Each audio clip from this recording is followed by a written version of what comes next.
gesetzt und zugleich eben dadurch in die höchste Verbindlichkeit.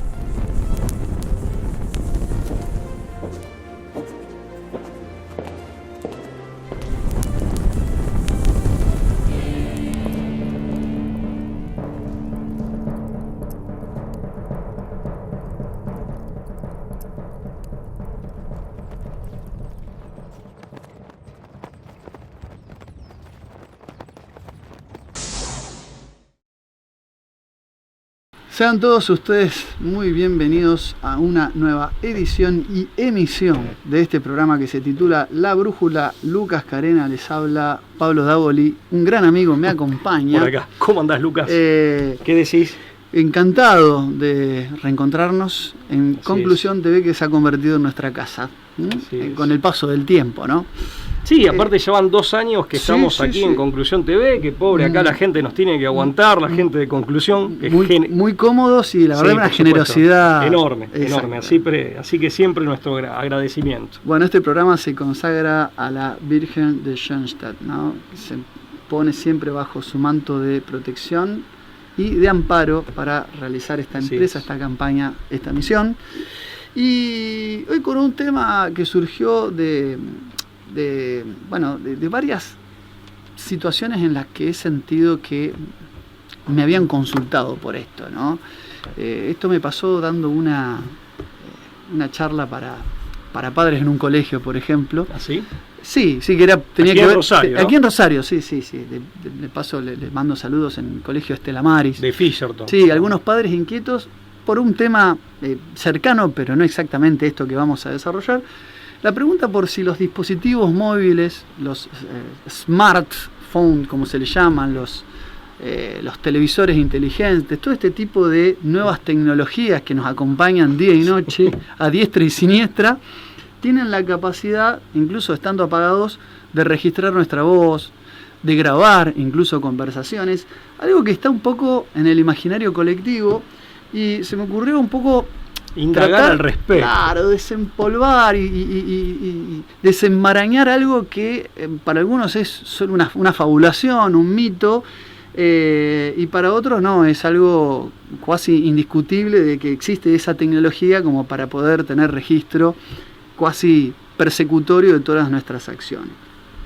En primer lugar, decir que los ciudadanos de pie, los hombres comunes, los que generalmente no formamos parte de ninguna red terrorista que ponga bajo amenaza los intereses geopolíticos de algún estado potencia, no necesitan las publicidades de artículos y servicios mucho más que la propia información que nosotros dejamos rastros muchas veces sin darnos cuenta. Sí, totalmente. Conversaciones, recién hablamos detrás de cámara con los operadores que algo no entienden de tecnología, muchas veces un chat familiar, nosotros dejamos rastros de intereses, de inquietudes todo el tiempo. Y las redes sociales, que además trabajan de manera en tándem unas con otras porque pertenecen a la misma, tienen los algoritmos que son capaces de hasta completar la información. Y si vos estás vendiendo muebles y buscando un alquiler, capaz que una inteligencia artificial puede filtrar estadísticas al punto tal de darse cuenta que te estás mudando y te ofrece una publicidad de servicios de flete. Es decir, hasta te puede ofrecer algo que vos nunca mencionaste, pero tiene la forma de cruzar. Puede inferirse a partir de información como cruzada. Si se trataba de un razonamiento deductivo. Totalmente, y ¿no? Eso aparte puede ser, fácilmente programable. Aunque totalmente. Se trate de, digamos, tecnologías que se basan en estocásticas y en estadísticas, no es necesariamente un razonamiento humano, ¿no? Pero un algoritmo puede identificar necesidades y ofrecernos cosas. Y en ese caso, incluso que vos estás mencionando, sobre la base de información lícitamente obtenida, al menos en principio, sin nada raro, digámoslo así, ¿no? Claro, viste que estoy pensando en algo y me aparece una publicidad, bueno, pero uno ha dejado la huella de eso, y a veces no nos damos cuenta. Claro, lo ha dejado insinuado. Ahora, respecto de que si existe una tecnología para hackear este tipo de dispositivos y incluso los sistemas operativos de este tipo de dispositivos, lo más serio, de lo cual tenemos rastros, es de una operación que llegó a tener escándalo público hace algunos años, pero quizás en el año en el que salió publicado todavía la gente no dimensionaba o no lo tenía lo veía como algo muy de alta que estaba en una esfera del espionaje. Sí, muy como estratosférico. Exactamente. Y que no podía afectar al ciudadano común. Claro. Hoy quizás con la proliferación de las tecnologías de manera mucho más masiva, la gente puede llegar a verlo como una posibilidad más cercana, también es cierto, ¿no? Totalmente. Bueno, lo más cercano a la realidad es lo que ocurrió el día 7 de marzo del año 2017, cuando el cable Wikileaks, ¿no? De Julian Assange, todos los conocemos, lanzó una serie de documentos donde se detallaban actividades de la Agencia Central de Inteligencia, esto es la CIA, para ejercer, ¿no? La guerra informática a través de el desarrollo de malware, de una serie de software, es decir, unos troyanos, que permiten hackear un dispositivo móvil y transformarlo en una suerte de cámara, micrófono que registra... Va captando información. Exactamente. Ahí sí de manera clandestina. Efectivamente. De manera subrepticia. Sí, sin que su portador lo sepa, ¿no? Sí, totalmente. Una cosa respecto de aquello que es lícito, de aquello que es recolección de datos que uno va dejando... Que es otra cosa, claro. Y que es una recolección lícita, o que hace al giro habitual. Por eso existe, entre otras cosas, la ley de datos personales. O sea, las legislaciones de protección que pueden ser más o menos sofisticadas. Pero en definitiva, uno de los motivos es ese, de que ya hay una regularidad o una cotidianeidad que que consiste en que uno va dejando desparramados sus datos personales y que eso el propio sistema lo puede juntar. Efectivamente. ¿No? Pero bueno, acá ya pasamos a algo, que no sería lícito, porque no lo es, mejor la dicho. filtración de Wikileaks entre las operaciones que este programa de inteligencia involucraba, era justamente el desarrollo, es decir, equipos de ingenieros que desarrollaban un malware troyano para hackear Smart TV, smartphones, sistemas operativos, los de uso doméstico. Lo de Smart TV era particularmente preocupante. Hubo denuncias contra empresas. Que aparte que el teléfono que está en el ámbito de un hogar donde lo íntimo queda mucho más expuesto, ¿no? Imagínate el televisor en tu habitación. Efectivamente. Bueno, eso incluye los sistemas iOS de Apple y Android de Microsoft. Aunque después Apple sacó un comunicado donde en las nuevas actualizaciones se garantizaba la seguridad de los usuarios, nunca se supo el alcance y el dimensionamiento de este tipo de tecnología de hackeo. La cuestión es que este proyecto como tal se lo llamó Vault 7 y de eso vamos a hablar hoy, que se traduce algo así como bóveda número 7. Así es. Pero involucra en realidad un conjunto de documentos que Wikileaks publicó bajo el título Vault 7 CIA Hacking Tools Revealed, ¿no? Es como si fueran una revelación de herramientas de hackeo de la CIA. Esa sería la traducción. Que se componía de 7.818 sitios web y de 943 archivos adjuntos, sumando un total de 8.761 documentos. Y fue una primera entrega, ¿no? Y fue una primera entrega, obviamente, procedentes de una isla de alta seguridad situada en el Centro de Inteligencia Cibernético de Langley en Virginia. Esto es la sede central de la CIA. Cuando decimos lo de la isla no nos referimos en el sentido una isla informática, un intranet sería. Exactamente. Claro, una base cerrada. Exactamente. Base informática, ¿no? Obviamente. Cerrada. Lo cierto es que se trata de la filtración más grande de la historia. Es decir, nunca Wikileaks había, entre las distintas cosas que ha revelado Wikileaks, como operaciones de inteligencia y contrainteligencia, financiamiento de potencias a grupos terroristas para luego invadir países, ese tipo de cuestiones que nos tiene acostumbrados, ¿no? Esta agencia, o digamos operaciones de ataques de falsa bandera, bueno, este tipo de cuestiones. Intrigas en el Vaticano, o supuestas intrigas en el Vaticano. También, digo, de todo eso que conocemos de que involucra a Assange, o a Edward Snowden de la NSA, esta es el compendio de documentación más amplio y más grande de la historia. ¿Sabes? Déjame que te cuente una anécdota. En realidad es una referencia bibliográfica en el fondo, cuando en el libro El cerebro del mundo de Salvucci, de nuestro amigo Adrián Salvucci, a quien nuevamente saludamos, como siempre saludamos, cuando cuenta acerca de la historia de la Agencia de Seguridad Nacional, que por sus siglas en inglés es NSA, cuenta que se crea, digamos, en el complejo de inteligencia estadounidense, que de hecho es muy complejo, se había creado recientemente la CIA, digamos, sobre la base de la Oficina de Servicios Estratégicos de los años 40, Cuando se crea el gobierno claro, de... su antecesora. Sí. Claro, efectivamente, cuando se crea la NSA en el gobierno de Eisenhower, se filtra también la información, o sea, cierta prensa lo da a conocer, el gobierno lo niega, entonces la sigla se interpretaba, se embromaba que se interpretaba no such agency, no existe tal agencia. Sería, eso ¿no? está en el libro de Salvucci, sí. sí. Ahora, y una amiga alemana, cuando fue todo lo de Snowden, que él da a conocer que la NSA justamente vigilaba a través de redes sociales, estaba toda esta sospecha en ese momento de si era con la complicidad de las propias redes, etcétera, que dio lugar, a los procesos políticos en Estados Unidos. Una amiga alemana me manda una especie de meme, no me olvido más. Esto fue previo a 2018, por ahí, ¿no? Que decía, si te sientes solo, si no tienes nadie que te escuche, no te vas a problemar. Tienes alguien que te escucha, es la NSA. Está bueno. Está muy bueno, la verdad. Soy un mal contador de chistes.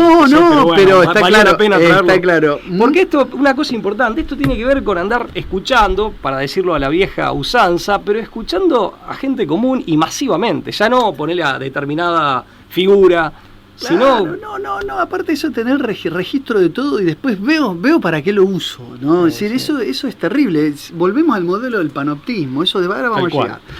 Michael Hayden, que fue exdirector de la CIA en el año 2009, fue consultado en su momento por la posibilidad y la autenticidad de la información que publicaba Wikileaks, y se negó rotundamente a responder, por sí o por no. Es decir, no es información que él pueda dar a la prensa, pero el que calla otorga. O sea, no salió tampoco a desmentirlo enfáticamente diciendo, no, es imposible que esto pase. Sin embargo, ya en el año 2016, hay un antecedente de un grupo de piratas informáticos que se llama The Shadow Brokers, que revelaron herramientas de hacking de la NSA precisamente, de similares características y en la misma dirección que la de la CIA, compendiado bajo el Vault 7. La primera parte del informe, que abarca estos tools y además compendia estos documentos, digamos, que se crearon entre el año 2013 y el año 2016, se llamó Year Zero, o sea, año cero.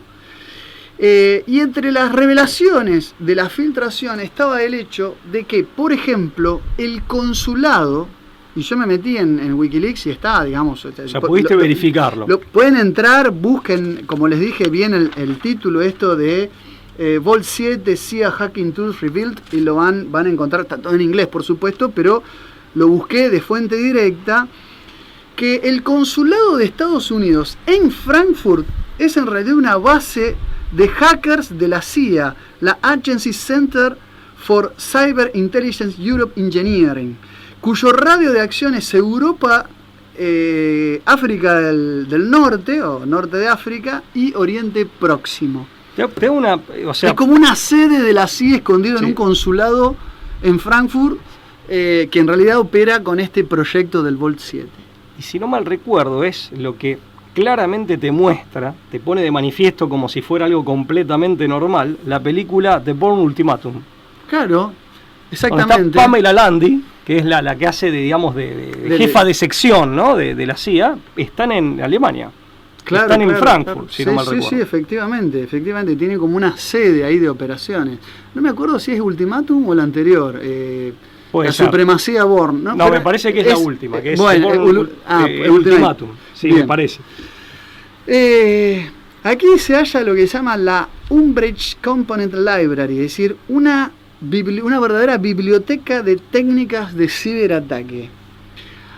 A esto se le añade o se le anexa... Porque fíjate que los tipos estaban conectados incluso online, o sea, que tenían la información instantáneamente de todos, incluso los servicios de migraciones, o sea, quién ingresaba en la zona Schengen y quién no. Podían levantar el dato exactamente, sí, de la central de migraciones de cualquier aeropuerto. Bueno, recordemos que el aeropuerto de Frankfurt tiene las características... Frankfurt está en el centro de Alemania está en el centro de Europa y es uno de los aeropuertos más grandes del mundo. Yo recuerdo, para ir, la única vez que estuve en ese aeropuerto... No tiene escala humana, no, es increíble. Yo me acuerdo que tuve que tomarme 2 trenes adentro del aeropuerto para llegar de un lado al otro, es increíble. De una puerta de a bordo, fue una cosa impresionante. Eso cuando viajabas a Japón. Eso fue la primera vez que fui por Lufthansa y hice escala en Alemania y tuve que ir Y me pareció una cosa sí, es como una ciudad en sí misma. Intransitable, sí. Exactamente.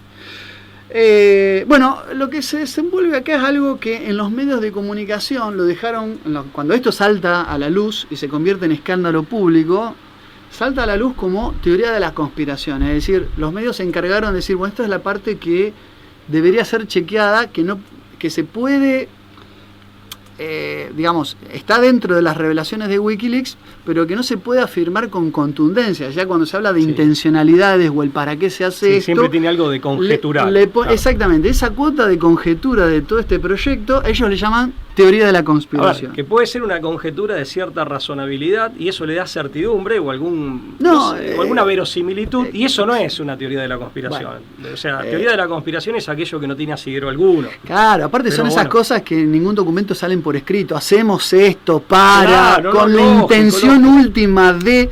eso no va a aparecer en ningún lado nunca. En todo caso, lo que hay que tener siempre el cuidado es de no presentar con grado de certeza lo que es meramente verosímil o razonablemente sospechoso.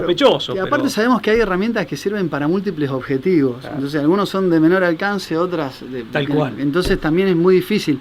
Pero en la conjetura los medios de comunicación oficiales se encargaron de presentar... Porque la trampa está en el blanco-negro. Claro. O está completamente chequeado o es completamente falso y no tiene posibilidad alguna de tener nada de real. Bueno, la que apareció en los apartados de los principales encabezados y titulares de los grandes medios masivos fue que había una teoría de la conspiración que se enarbolaba a partir de lo que decía Wikileaks, de que esto era usado para planificar ataques de falsa bandera.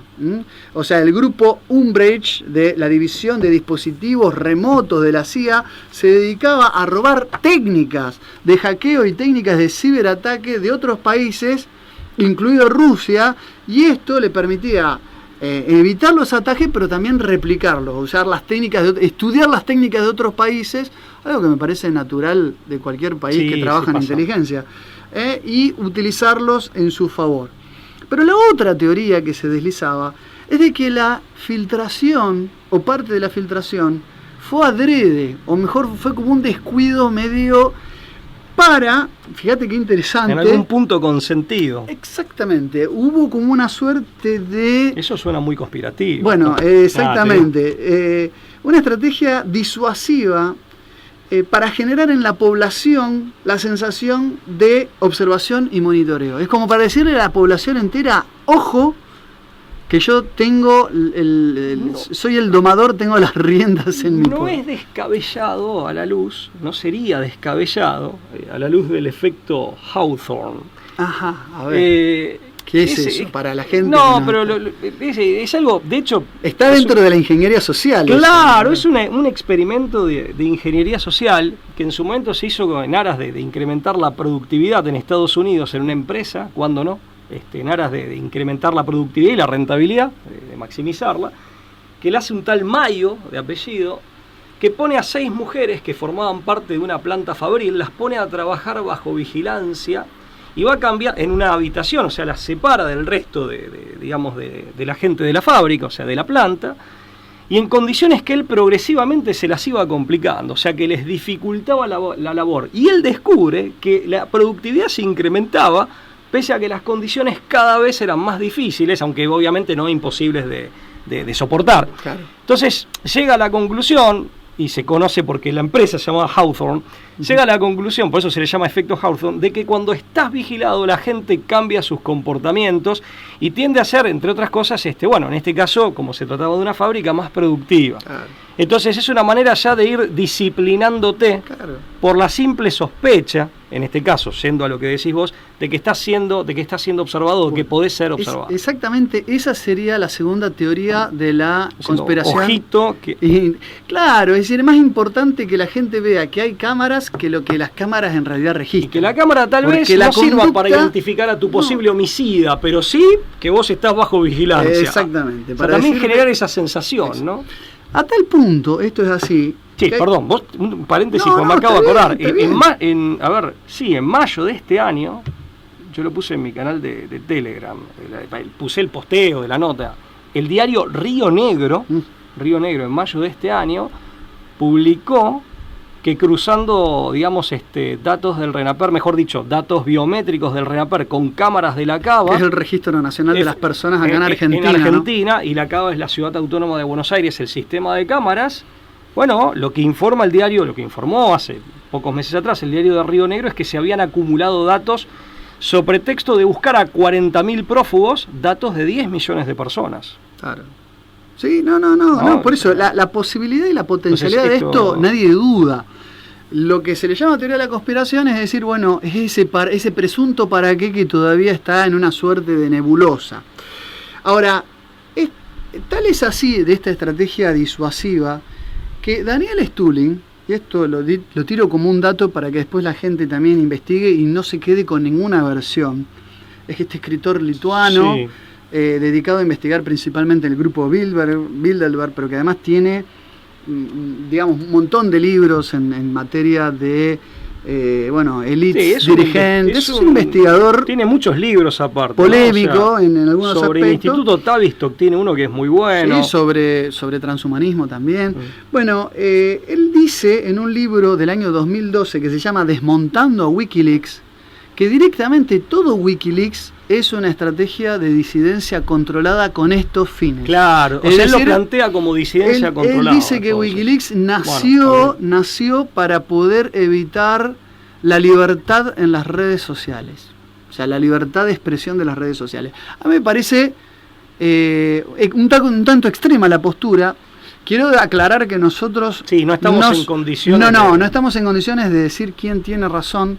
Y además nosotros nos hemos hecho eco de Stulin como fuente en libros que hemos escrito en coautoría y también nos hemos hecho de Wikileaks para denunciar lo del Pizzagate, o sea que en realidad le damos crédito a ambas fuentes y en todo caso el que nos está viendo sabrá sacar sus propias conclusiones, sí, pero no estamos a priori diciendo esta fuente es válida y esta es inválida. No, eso desde ya lo que estamos diciendo, dos fuentes que aportan mucho para conocer esos temas, una intentó en su momento invalidar a la otra. Eso es todo lo que estamos diciendo. Sí, aparte nada más lejos de nosotros que pretender sustituir el juicio de alguien. En todo caso, la opinión valorativa y la opinión en general va a ser suya, ¿no?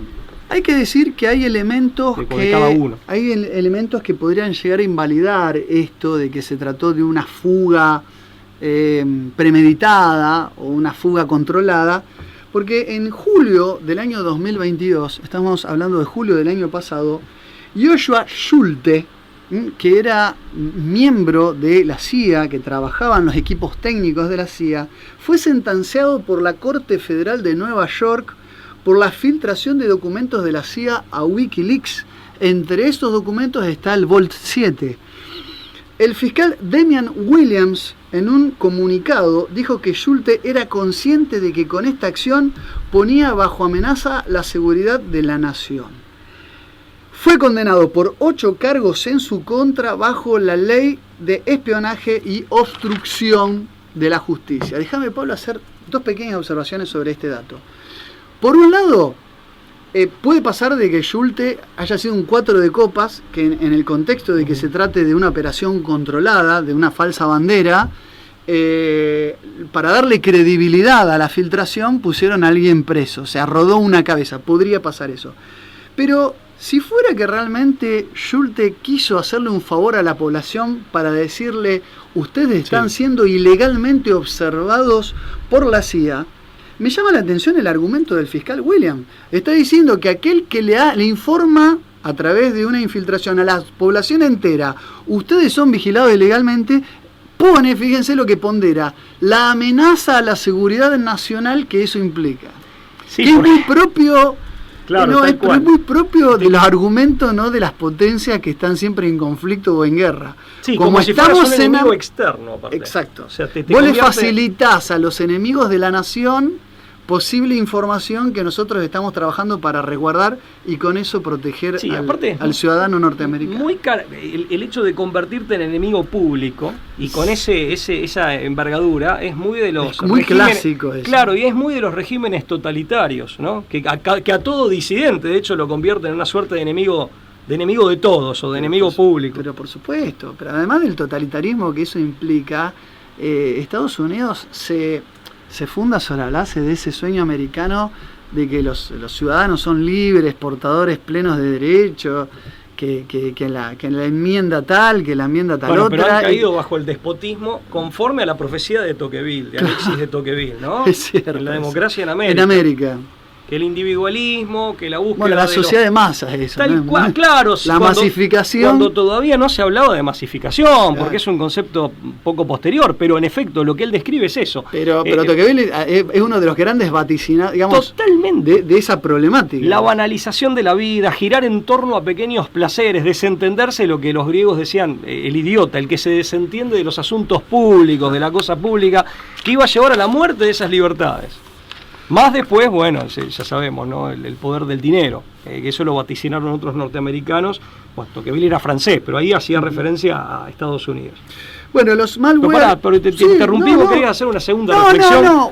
Una reflexión era la de que podría tratarse de una condena efectiva para mostrar una cabeza... ¿no? Claro. Una cabeza guillotinada de un 4 de copas y darle credibilidad a toda una operación de falsa bandera. Claro, con ese sacrificio, entre comillas. O bien, la otra disquisición que quería hacer, si efectivamente fue condenado, porque realmente fue el culpable de revelar información a Assange y a todo su equipo de Wikileaks, digamos, el argumento que puso el fiscal estaría echando por tierra las libertades y garantías que tienen los ciudadanos, sobre pretexto de la situación de la amenaza que implica las operaciones de la CIA, ¿no?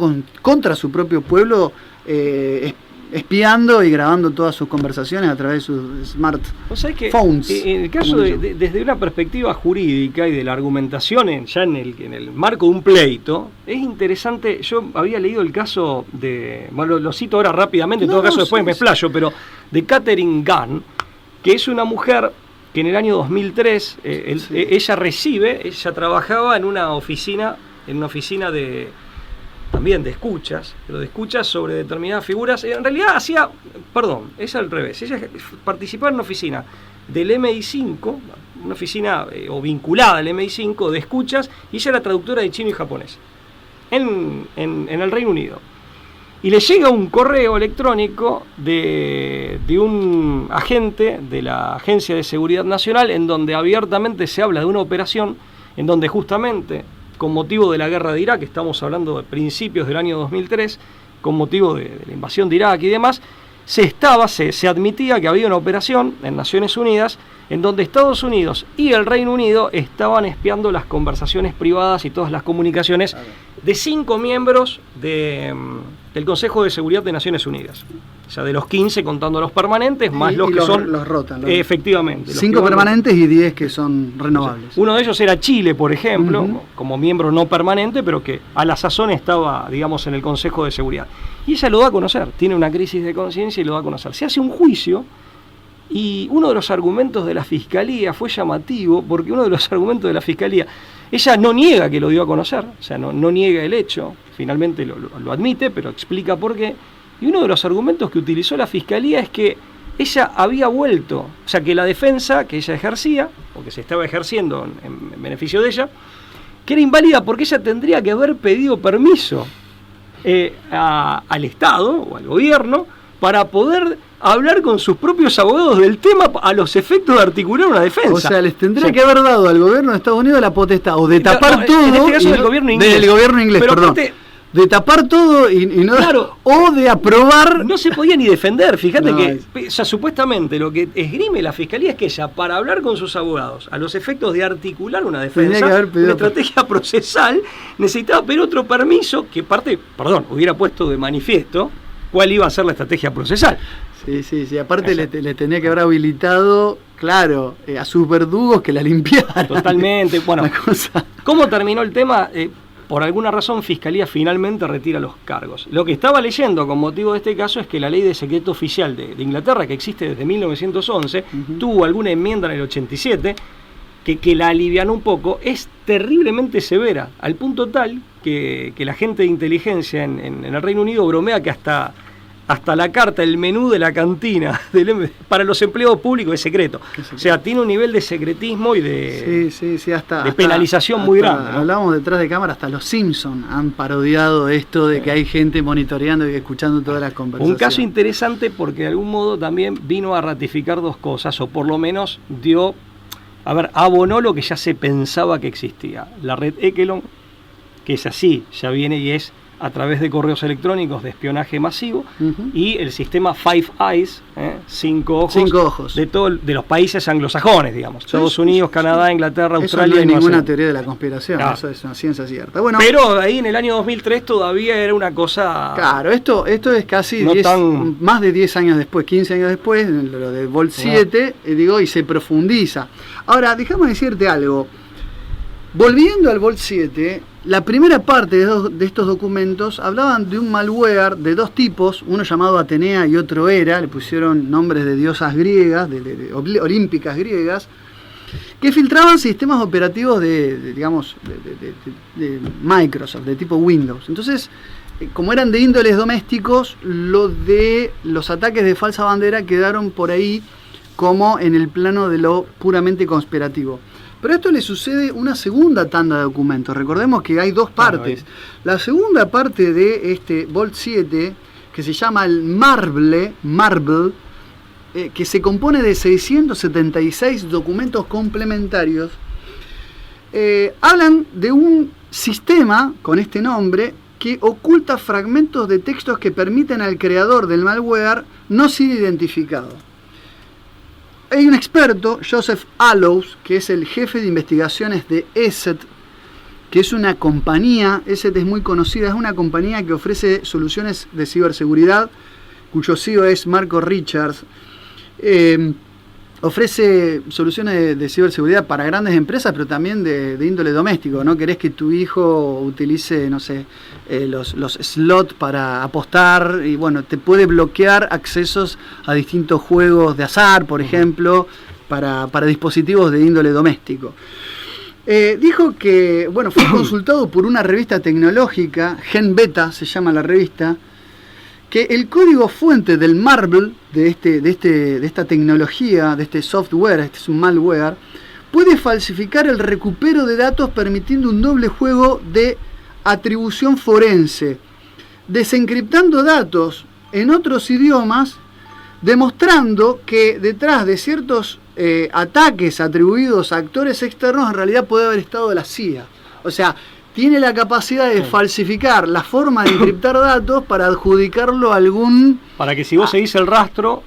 Exactamente, genera como una pista falsa y te lleva a un nodo, por ejemplo, a un servidor, una computadora de alguna potencia extranjera considerada enemiga o por lo menos hostil. Entonces te permite un casus belli para luego invadir, hackear, todo lo que sabemos, ¿no?, de esta historia. Ahora, como cereza del postre, el EDG, el Engineering Development Group, que es el grupo de ingenieros de la CIA, y esto lo revela Wikileaks, pero no llega a filtrarlos, dice que hay 500 proyectos en la misma dirección y de similar calibre de Vault 7. O sea, el Vault 7 vendría a ser uno, de tan 500. Solo uno. Claro, esos 8.000 y pico de documentos forman parte de una biblioteca de 500 proyectos que están funcionando en esa dirección, Lucas, con el fin de generar ataques de falsa bandera y de generar escuchas a través de o sea, esos 8.761 es la primera entrega de uno de 500 proyectos. Eso es lo que quiero decir. O sea, imagínate el volumen y la inversión que hay en ese tipo de proyectos de los servicios secretos de la CIA, ¿no? Sí, vos sabés que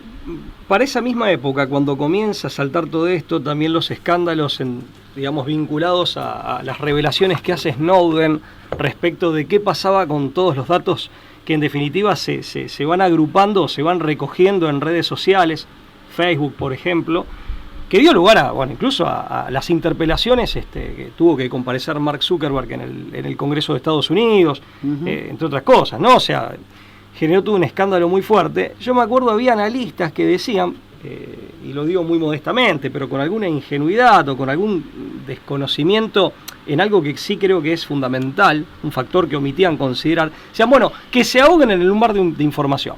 Como que todo eso era al ñudo y era finalmente hasta contraproducente en el sentido de que era tanta la información inútil o completamente intrascendente que se recopilaba, que finalmente era, bueno, que se ahoguen en su propia información. Eso yo lo recuerdo puntualmente de un analista que...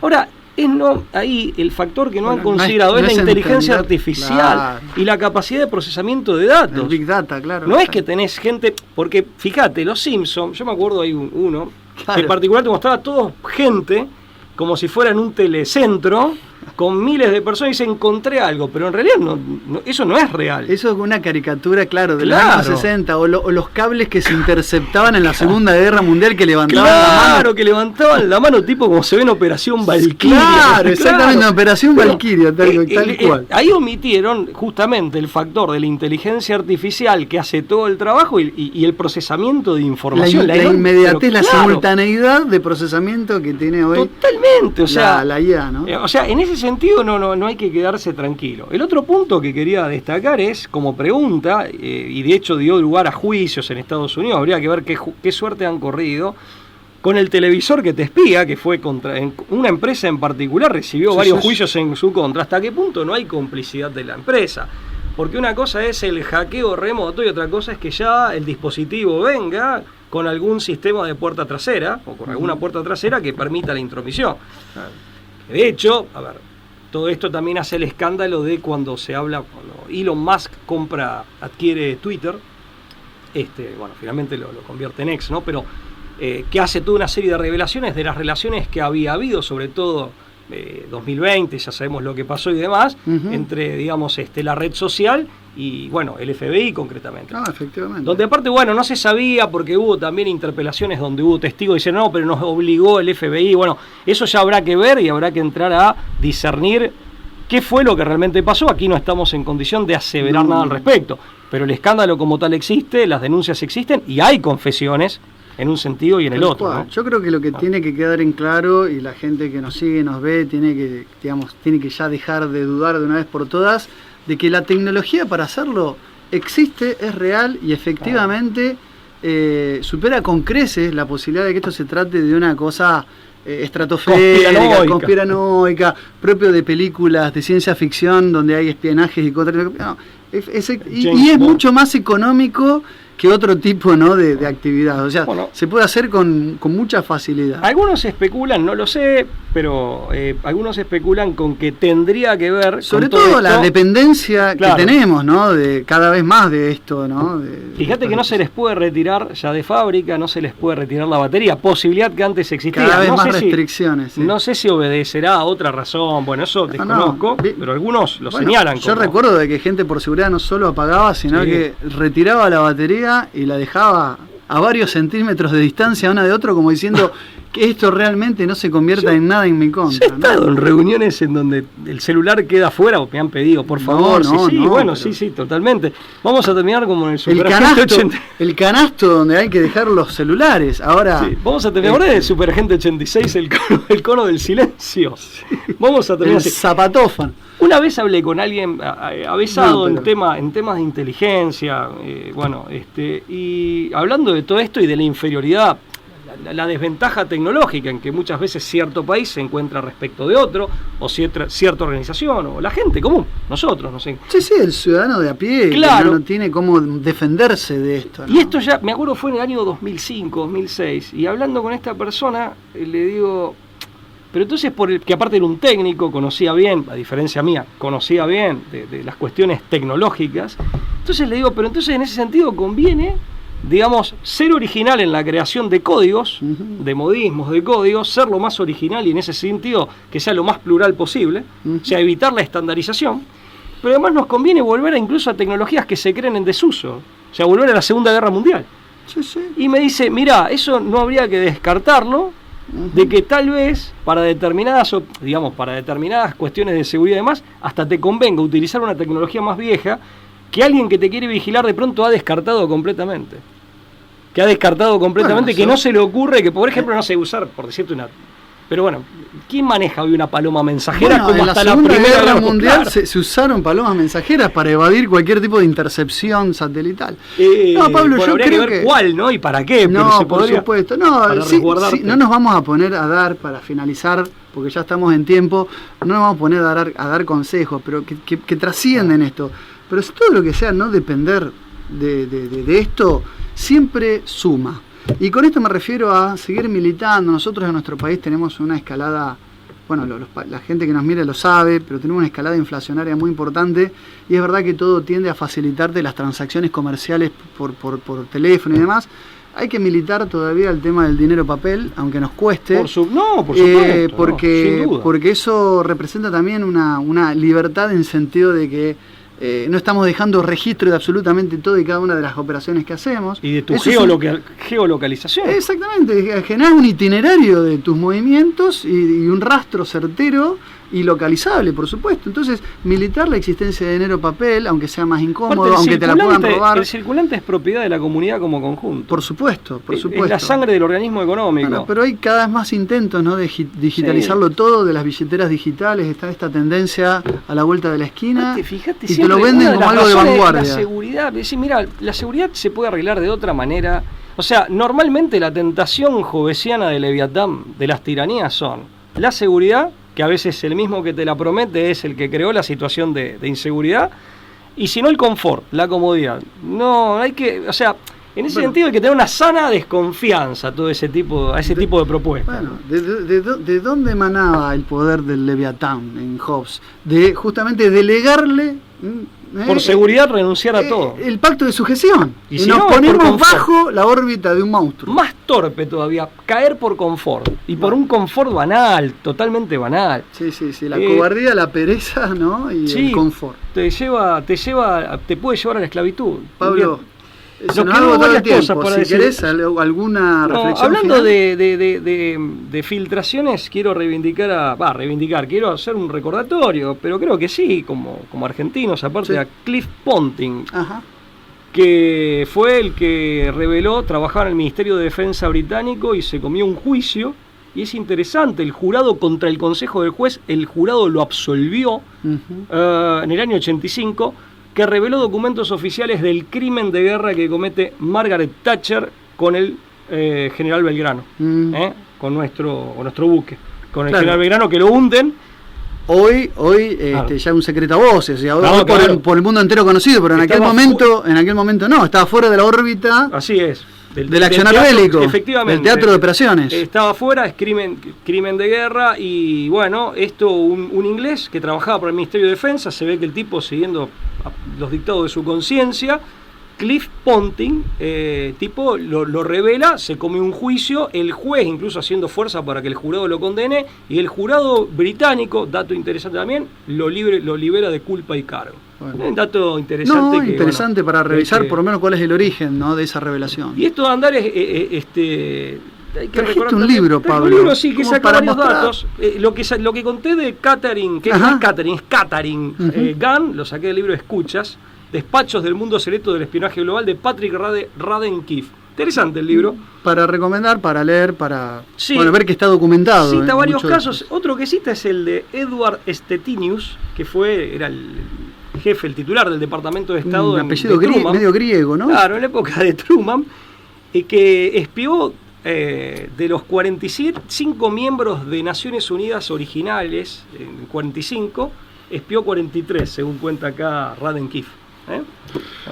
Así que, pero bueno, una lectura, el libro ya tiene unos casi 20 años, pero un libro interesante. Bueno, así que bueno, como conclusión... Perdón, Lucas. Sí, como remate. Busqué en mi canal de Telegram el artículo del diario Río Negro, que es del 16 de mayo del 2023. Eso para el que lo quiera buscar. Y estoy contento, quiero hacer una especie de pequeño anuncio, porque es el momento. Mi vieja página web, pablodavoli.com.ar, la renové un poco. Bien, bien. Sí, por consejos tuyos y de mucha gente que me quiere. Ha sido... Le voy a poner un pequeño carrito para el que quiera adquirir algunos libros. Y bueno, los artículos que siempre estuvieron de descarga gratuita, por supuesto que... artículos míos, o era ese era la del Ateneo. Bueno, Ateneo Cruz del Sur. Bueno, eso nos obliga a tener la página de la brújula. Y la página de la brújula estamos trabajándola, pero bueno, proceso. eso es un proyecto más grande, más complejo. Bueno, esperamos haber sido lo suficientemente claros, aunque obviamente no concluyentes, porque este tipo de temas no concluyen aquí, mucho menos con todo lo que hay para reflexionar sobre los mismos. Tratamos de presentar interrogantes, no de dar todas las respuestas, y como siempre les decimos, tienen que ser ustedes los que hagan la síntesis final de lo que nosotros aquí abordamos. Así que muchas gracias como siempre, del otro lado, por estar.